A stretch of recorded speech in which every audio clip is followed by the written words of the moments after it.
Bersukacitalah, hai Yerusalem, dan berhimpunlah kamu semua yang mencintainya.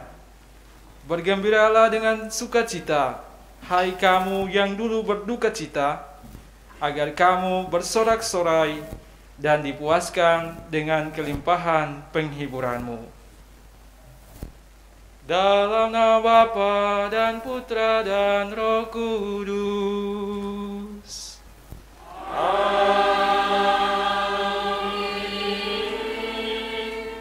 Kasih karunia dan damai sejahtera dari Allah Bapa dan dari Tuhan kita Yesus Kristus bersamamu dan bersamamu. Selamat sore para saudara-saudari, Shalom. Bersukacitalah, hai kalian, hai umat Yerusalem, karena penyelamatmu telah dekat, telah datang, telah hadir seperti sebuah cahaya yang terang benderang akan menyinari dirimu sendiri. Saudara-saudari yang terkasih, kita dikumpulkan, disatukan dalam gereja ini untuk datang menghadap Tuhan, pencipta kita, yang senantiasa menghadiahkan keselamatan bagi umatnya. Pada hari Minggu Prapaskah yang keempat ini, atau Minggu Letare, kita diingatkan bahwa kita sudah hampir separuh jalan dalam perziaraan kita bertobat dan akhirnya akan diselamatkan oleh Allah sendiri dalam masa Prapaskah ini.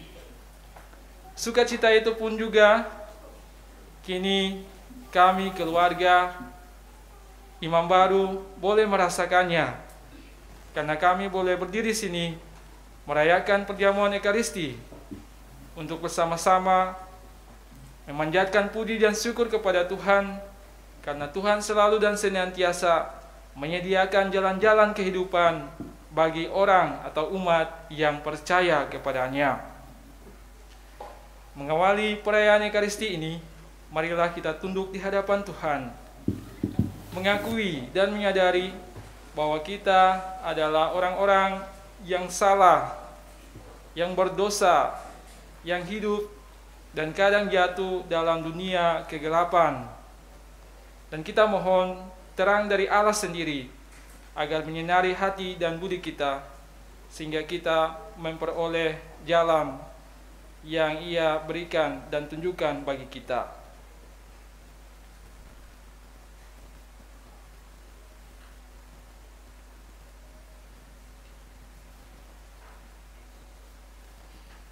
Bersama-sama kita mendoakan doa saya mengaku. Saya mengaku kepada Allah yang Maha Kuasa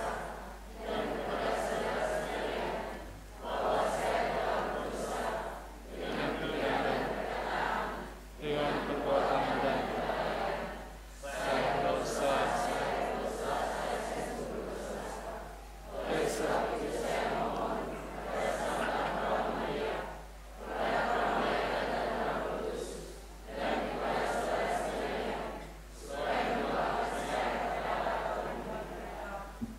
semoga Allah yang Maha Kuasa mengasihani kita, mengampuni dosa kita, dan mengantar kita ke hidup yang kekal. Amin.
kita berdoa.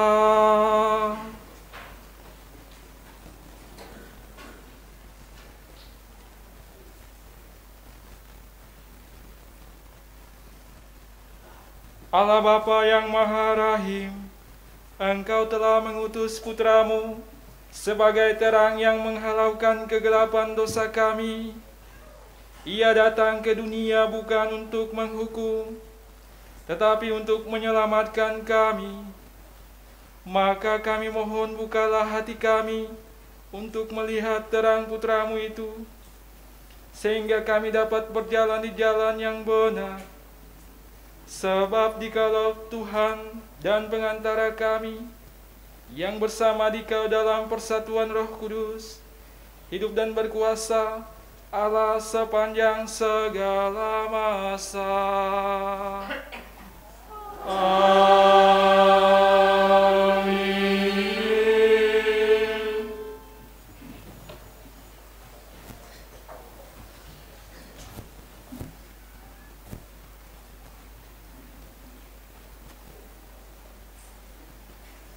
Pembacaan dari kitab Tawarik.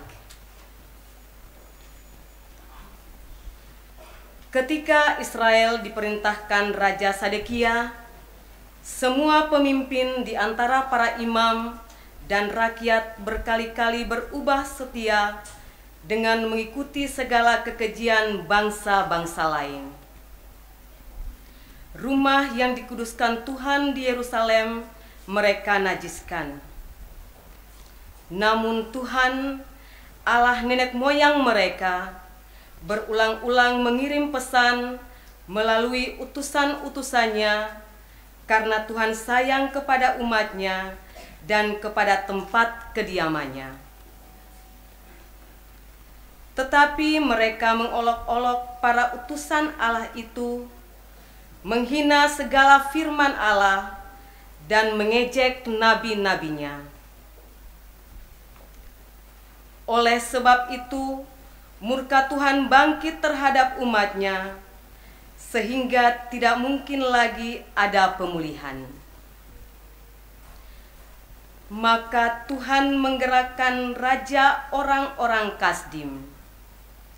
Mereka membakar rumah Allah, merobohkan tembok Yerusalem, dan membakar segala puri dalam kota itu, sehingga musnahlah segala perabotan yang indah-indah.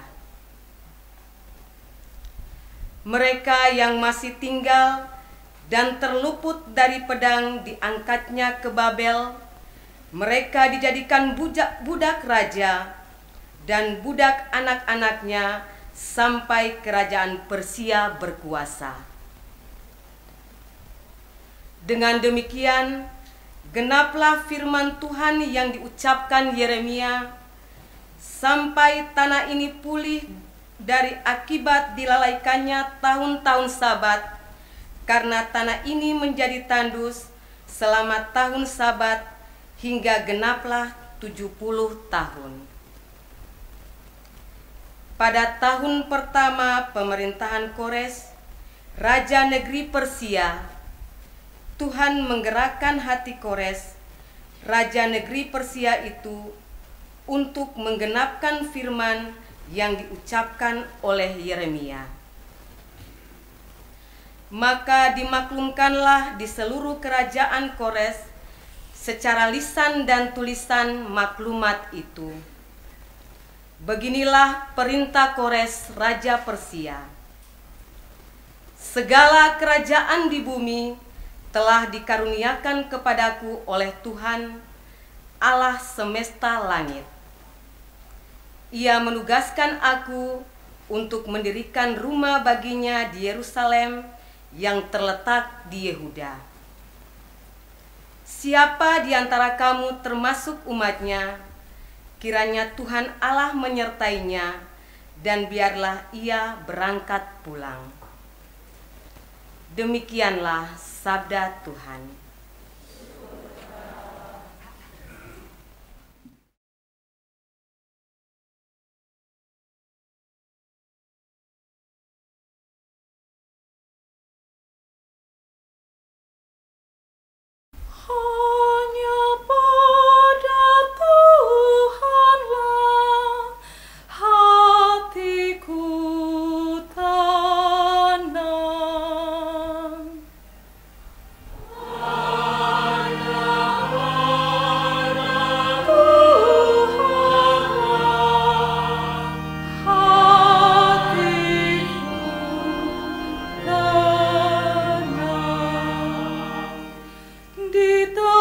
sungai Babel.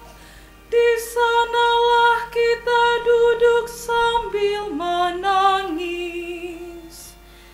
Apabila kita mengingat Sion, pada pohon-pohon gandarusa di tempat itu,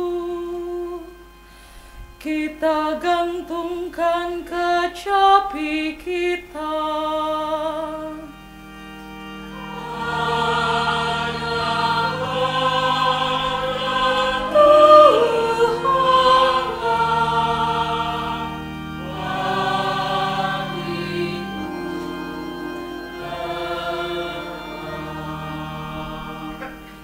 Sebab di sanalah orang-orang yang menawan kita, meminta kepada kita memperdengarkan nyanyian, dan orang-orang yang menyiksa kita meminta nyanyian sukacita. Nyanyikanlah bagi kami nyanyian dari Sion.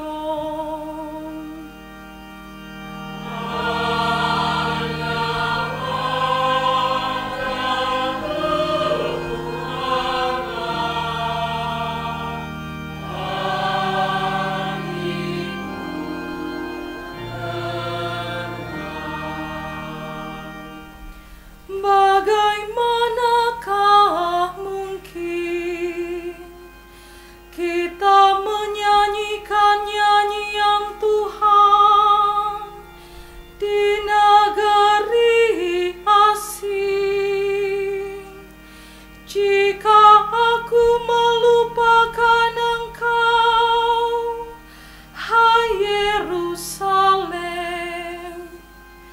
Biarlah menjadi kering tangan kananku.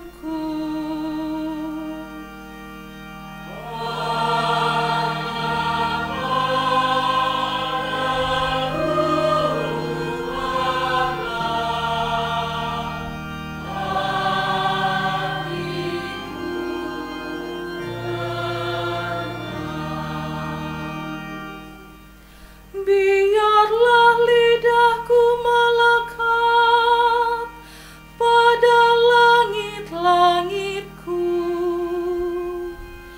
jika aku tidak mengingat Engkau.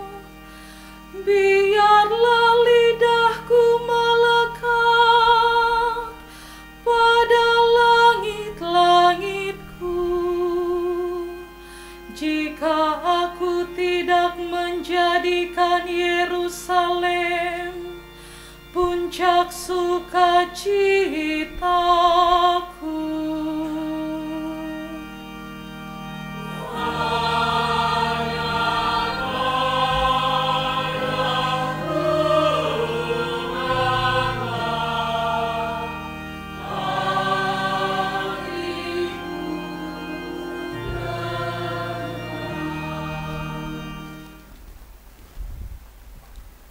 Kamu mati karena kesalahan, tetapi diselamatkan berkat kasih karunia. Pembacaan dari surat Rasul Paulus kepada umat di Efesus. Saudara-saudara, terdorong oleh kasih karunia-Nya yang besar, yang telah dilimpahkannya kepada kita bersama dengan Kristus, sekalipun kita telah mati karena kesalahan kita, jadi kamu diselamatkan berkat kasih karunia. Di dalam Kristus Yesus itu, Allah telah membangkitkan kita juga dan memberi tempat di surga bersama dengan Dia. Dengan itu, Allah bermaksud di masa yang akan datang menyatakan kepada kita kasih karunia-Nya terhadap Kristus Yesus. Sebab berkat kasih karunia, kamu diselamatkan oleh iman. Keselamatan itu bukan usahamu, melainkan pemberian Allah. Jadi, keselamatan itu bukanlah hasil pekerjaanmu. Maka jangan sampai ada orang yang memegahkan diri. Sebab sesungguhnya kita ini buatan Allah, diciptakan dalam Kristus Yesus untuk melakukan perbuatan-perbuatan baik yang sudah dipersiapkan Allah sebelumnya. Ia mau supaya kita hidup di dalamnya. Demikianlah sabda Tuhan.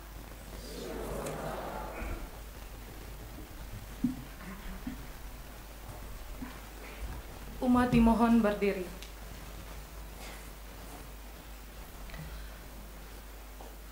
Terpujilah Kristus Tuhan, Raja mulia dan kekal. Terpujilah Kristus Tuhan, Raja mulia.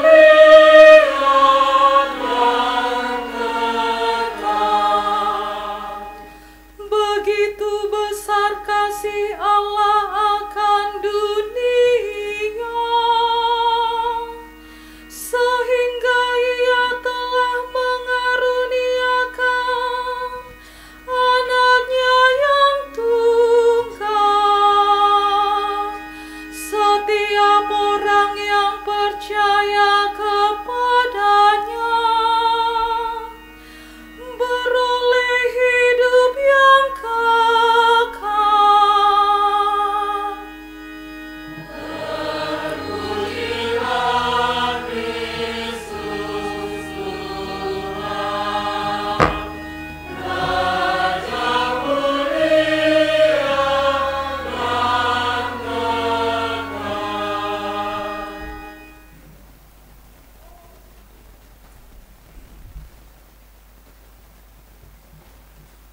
Tuhan bersamamu dan bersamamu. Inilah Injil Yesus Kristus menurut Yohanes.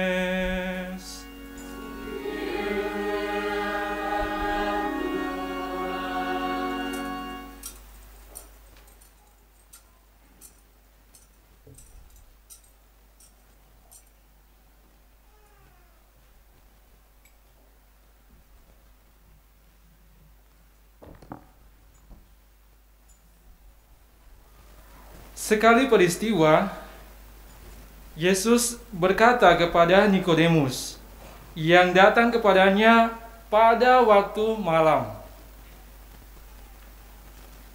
"Sama seperti Musa meninggikan ular di padang gurun, demikian juga Putra Manusia harus ditinggikan,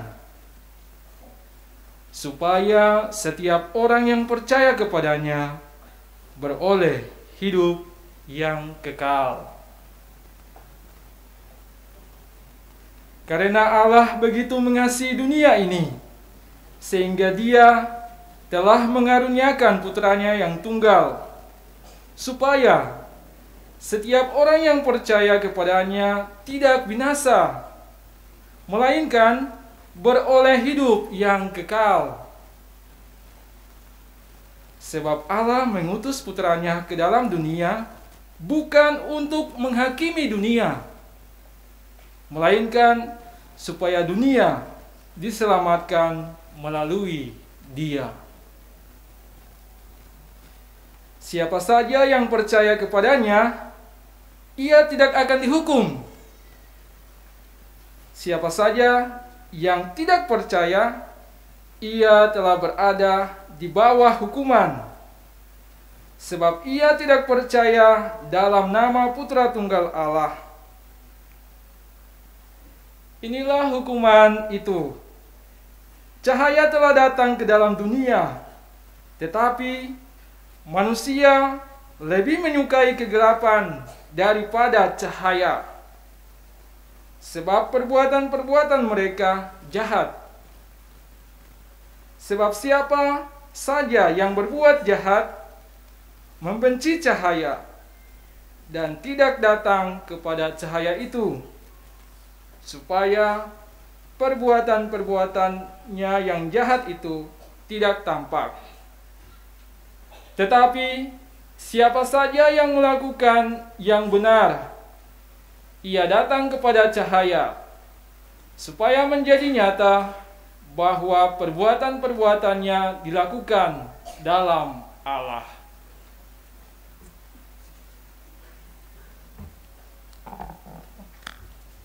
Berbahagialah orang yang mendengarkan sabda Tuhan dan tekun melaksanakannya. Sabdamu adalah jalan, kebenaran dan hidup kami.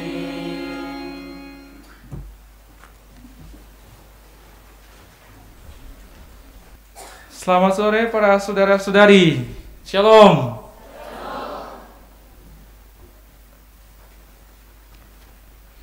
Selamat sore, mama-mama. Mama-mama adakah? Ada, sayang ada. Selamat sore bapak-bapak. Selamat sore. Selamat sore orang muda.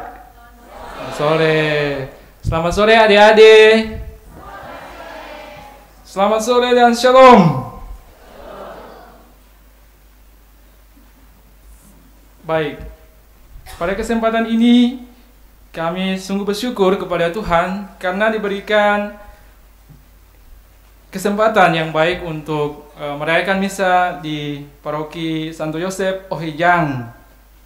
Sungguh suatu kehormatan bagi kami mendapat kesempatan ini. Sebelum memulai khotbah, pastor ingin bertanya, lampu apa yang paling terkenal? Ada yang bisa jawab? Lampu apa yang paling terkenal? Lampu merah Ohejang. Tepuk tangan dong, tepuk tangan. Oke. Ya, ini hanya rekayasa saja ya, bukan betul, karena masih ada lampu yang lain, misalnya lampu Aladin kah, lampu merah di kota-kota besar kah, begitu. Nah, lampu ini dia punya fungsi sebagai penerang.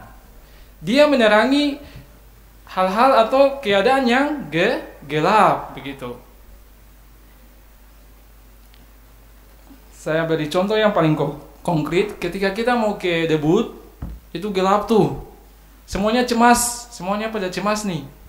Takut. Tapi ketika ada motor lewat dengan cahaya, ada harapan. Wah, berarti kita jalan tidak sendirian nih. Kita lewat di situ tidak takut lagi, ada cahaya di depan. Jadi perasaan-perasaan konkret seperti itu yang biasanya kita temukan. Ataupun ketika di tempat tugas saya sebelumnya di Aru Utara, Dogo, itu kalau kita mau turnei malam hari untuk pelayanan orang meninggal misalnya, itu lampu itu penting. Senter itu paling penting. Karena senter itu dia menunjukkan bagaimana ombak naik. Dan kita tidak mau senter yang lain, kita hanya senter itu ombak itu yang naik, begitu. Supaya kita bisa gitu sorong kiri, sorong kanan, gitu. Para saudara-saudari yang terkasih dalam Tuhan kita Yesus Kristus, hari ini di dalam bacaan Injil itu sangat baik dikatakan, terang telah datang ke dalam dunia, tetapi manusia lebih suka untuk menuju pada kegelapan. Ini problem, ini masalah. Dan itu tidak jauh-jauh dari kita punya kehidupan ini, karena dia sudah ditemukan itu sejak zaman Perjanjian Lama, di mana di sana dikatakan dalam kitab Tawarik itu dikisahkan begini. Tuhan ini dia suka sih dia punya nabi-nabi.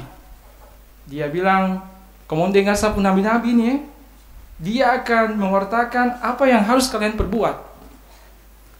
Tetapi nabi-nabi itu mereka bunuh, mereka tolak. Akhirnya Tuhan memberikan suatu pencobaan. Tuhan mengetuk hati Raja Kores. Raja Kores, Raja Persia, dia melululantahkan umat Israel beserta dengan bangunan gereja yang mereka agungkan itu, tempat di mana Allah hadir itu, sehingga semuanya luluh lantah. Dan akhirnya seluruh masyarakat Yerusalem dibawa ke pembuangan. Di pembuangan mereka mengalami situasi di mana ada di dalam kegelapan. Tidak ada harapan, tidak ada impian, tidak ada sesuatu yang dibanggakan begitu. Tetapi ketika Raja Kores memerintahkan lagi supaya mereka kembali ke tanah kelahiran mereka, mereka merasa terang telah terbit. Lampu ada, lampu menerangi jalan, ada harapan, ada sukacita bahwa di depan mereka akan mengalami kehidupan gitu. Saudara-saudari yang terkasih, terang itu telah datang dan hadir dalam yang dikatakan oleh Yesus sendiri. Begitu besar cinta kasih Allah akan dunia ini, sehingga Ia mengaruniakan anaknya yang tunggal. Ini suatu harapan bagi kita semua umat manusia. Di perjanjian baru, Allah tidak lagi mengutus nabi-nabinya atau orang-orang yang dipakainya untuk melayani umatnya, tapi Allah sendiri turun, hadir secara konkret, bekerja sama, hadir di tengah-tengah umat, di tengah-tengah masyarakat Yerusalem. Dan dalam dialog dengan Nikodemus, kita mengetahui bahwa dari cara Allah itu, dari tindakan Yesus yang hadir itu, kita tahu siapa itu Allah. Bahwa Allah adalah kasih. Allah adalah cinta yang begitu besar, yang sangat senang terhadap manusia. Para saudara-saudari yang terkasih, sedikit sharing mengenai perjalanan panggilan kami, para imam, khususnya saya merasa tersentuh dengan perkataan ini dari Yohanes 3 ayat 16 ini. Begitu besar cinta kasih Allah akan dunia ini, sehingga Ia mengaruniakan anaknya yang tunggal.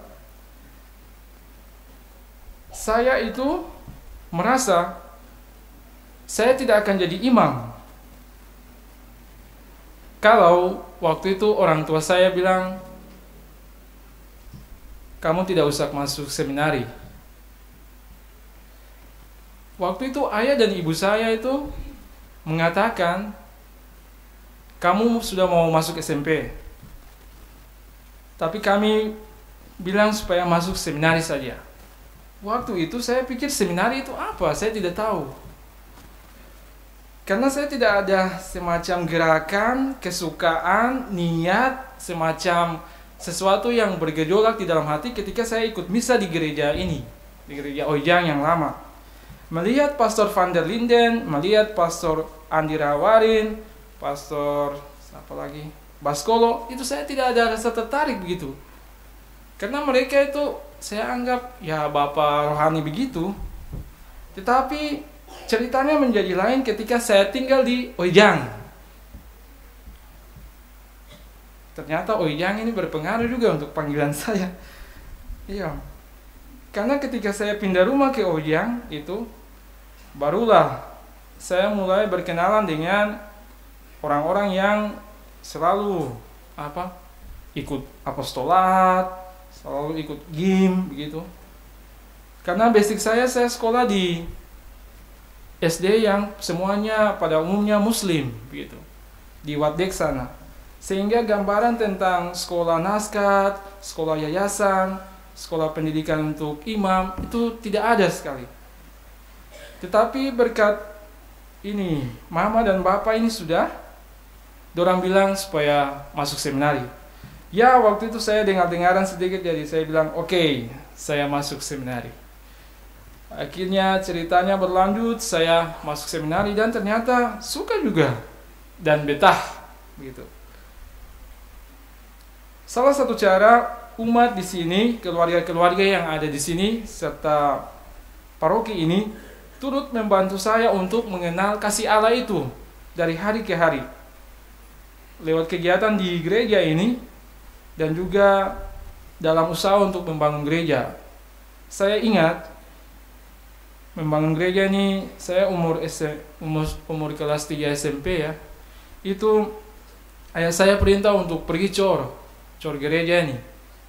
Waktu itu saya sembunyi-sembunyi dengan teman-teman ini, sembunyi-sembunyi mau lari, tapi ayah saya kejar, naik cor gereja. Waktu itu balkon, waktu itu kita cor. Ya sudah, kita hantam itu balkon ini pagi siang gitu. Saya bersyukur pernah mengalami kasih Allah itu melalui paroki ini. Dan oleh karena itu pesan bagi kita sekalian bahwa pertama, hendaklah kita sekalian diajak untuk hidup dalam terang, jangan hidup dalam kegelapan. Hidup dalam terang itu sangat real dan sangat baik dikatakan di dalam bacaan kedua, bahwa jangan memegahkan diri, jangan sombong. Nah, itu maksudnya. Dan yang kedua, jaga iman. Kalau orang lain bilang, ikut ini, kalian bilang, jangan, saya mau jaga iman saya. Itu real. Itu tindakan atau itu pesan pada bacaan kita hari ini. Jaga iman kita bahwa Kristus ini sudah, Tuhan ini sudah, yang datang turun, pergi ke sana, pergi kemari untuk berbuat baik, membuat mujizat, dan Dia juga yang akan menjemput kita ketika kita masuk kembali ke dalam tanah, kembali dalam rumah Bapa kita. Kiranya Tuhan memberkati kehidupan kita selalu. Amin.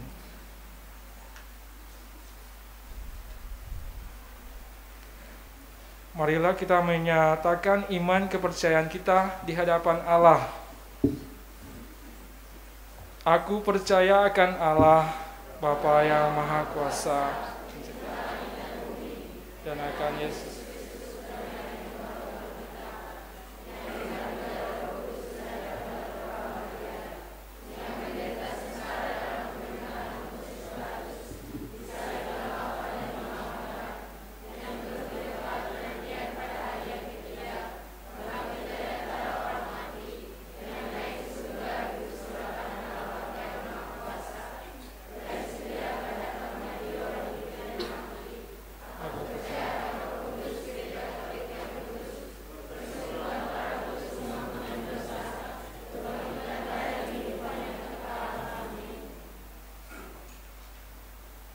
Kita bersatu dalam doa umat.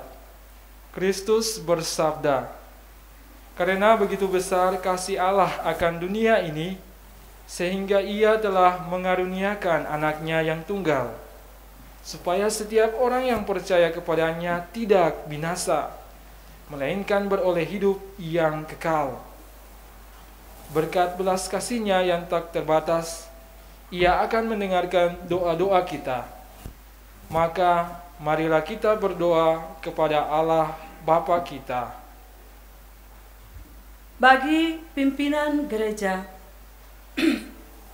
ya Bapa, jiwailah kiranya para pemimpin gereja dengan roh-Mu, agar kegembiraan dan harapan umat manusia tetap memancar dari mereka. Marilah kita berdoa. Ya Tuhan, kabulkanlah doa kami.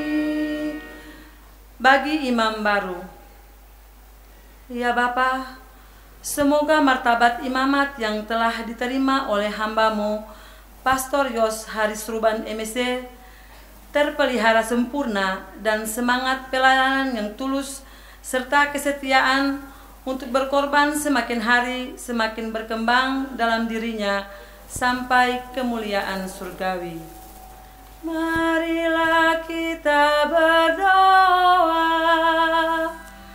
Ya Tuhan, kabulkanlah doa kami. Bagi keluarga imam baru. Ya Bapa, semoga berkat-Mu senantiasa turun dan tinggal atas mereka, sehingga keluarga ini terpelihara dalam damai sejahtera, sukacita, dan bahagia penuh. Semoga hari-hari hidup keluarga ini senantiasa mewujudkan sebuah persembahan yang indah untuk berkelangsungan imamat putra mereka. Marilah kita berdoa. Ya Tuhan, kabulkanlah doa kami. Bagi kaum muda di paroki ini. Ya Bapa, semoga peristiwa iman ini menggugah hati banyak umat dan kaum muda kami di paroki ini untuk berani dan terbuka menerima tawaran Tuhan menjadi imam, biarawan, dan biarawati, agar banyak orang mengalami kasih-Mu. Marilah kita berdoa. Ya Tuhan, kabulkanlah doa kami. Allah Bapa yang penuh kasih, semoga peristiwa iman ini menggugah hati banyak kaum muda. Semoga Engkau mengutus putra-Mu ke dunia bukan untuk menghukum, melainkan untuk menyelamatkannya. Dampingilah kami dalam suka duka dan jadilah penyelamat kami melalui Yesus Kristus putra-Mu dan Tuhan kami. Demi Kristus Tuhan dan Pemersatu kami. Amin. Kita lanjutkan perayaan Ekaristi ini dengan bagian persiapan persembahan.